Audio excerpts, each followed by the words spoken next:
नमस्कार, मैं डॉक्टर दीपक खंडेलवाल। आज के वीडियो में एक इम्पॉर्टेंट टॉपिक डिस्कस करेंगे।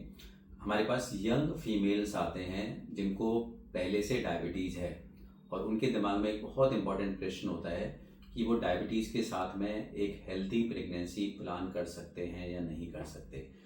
तो जो प्री एग्जिस्टिंग डायबिटीज़ है इनमें कभी कभी ये टाइप 1 डायबिटीज़ भी हो सकती है और आजकल क्योंकि बहुत यंग लोगों में टाइप 2 डायबिटीज़ हो रही है और सोशल रीजंस की वजह से मैरिजेस लेट होती हैं या प्रेगनेंसी लेट प्लान करते हैं, तो बहुत सारे यंग फीमेल्स होते हैं जिनको पहले से ही टाइप 2 डायबिटीज़ है और अब वो आगे अपना प्रेगनेंसी के लिए प्लान करना चाहते हैं।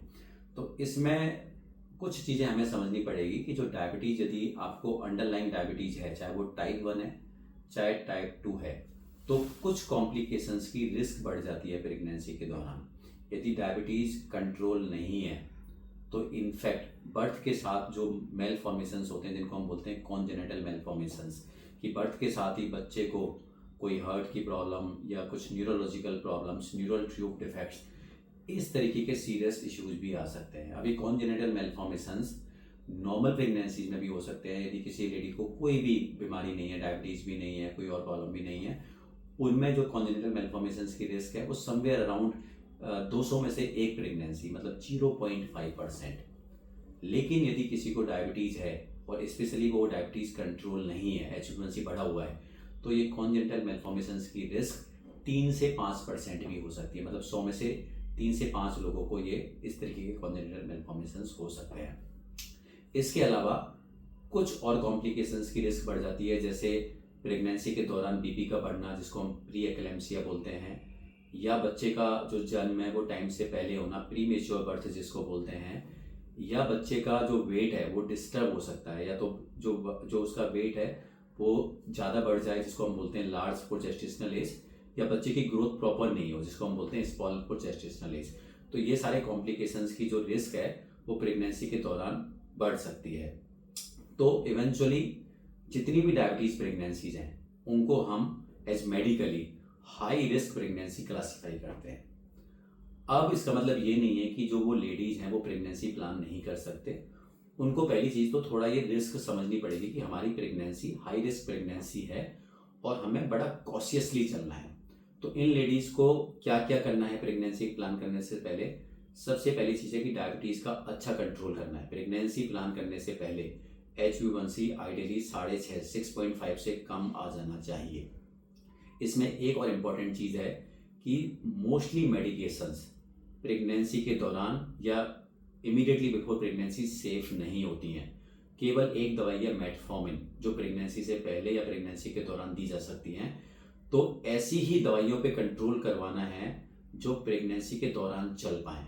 तो या तो मेटफॉर्मिन चलेगी या इंसुलिन के इंजेक्शंस चलेंगे। तो उनसे ही प्रेगनेंसी से पहले ही इन तरीके की दवाइयों पे कंट्रोल करवाना है। इसके अलावा कभी कुछ और मेडिकेशंस लेडीज़ को चल सकती हैं, हो सकता है उनको बीपी की प्रॉब्लम हो या कुछ और हो।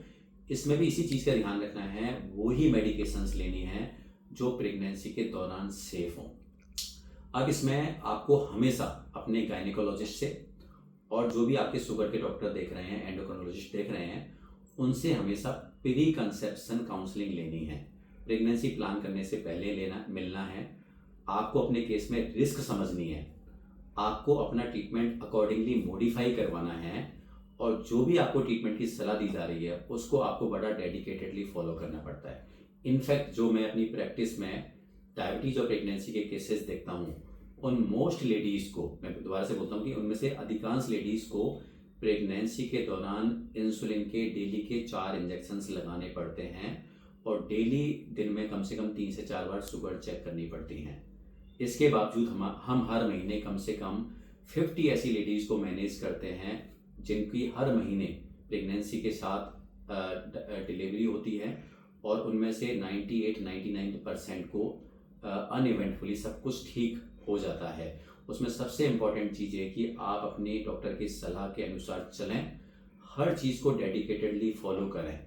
चाहे आपको इंसुलिन के जितने इंजेक्शंस बोले जा रहे हैं उनको लें, जितनी बार शुगर चेक करने के लिए बोला जा रहा है उसको करें, स्ट्रिक्टली डाइट को फॉलो करें, रेगुलर डॉक्टर के टच में रहें, रेगुलर गायनेकोलॉजिस्ट के टच में रहें, रेगुलर टेस्ट कराएं और हर चीज़ को डेडिकेटेडली फॉलो करें। यदि आप ये सब करने को तैयार हैं तो आप डायबिटीज़ होने के बावजूद भी एक हेल्दी प्रेगनेंसी प्लान कर सकते हैं, जिसका बिल्कुल हेल्दी आउटकम हो सकता है बच्चे के लिए भी और मदर के लिए भी। Thank you.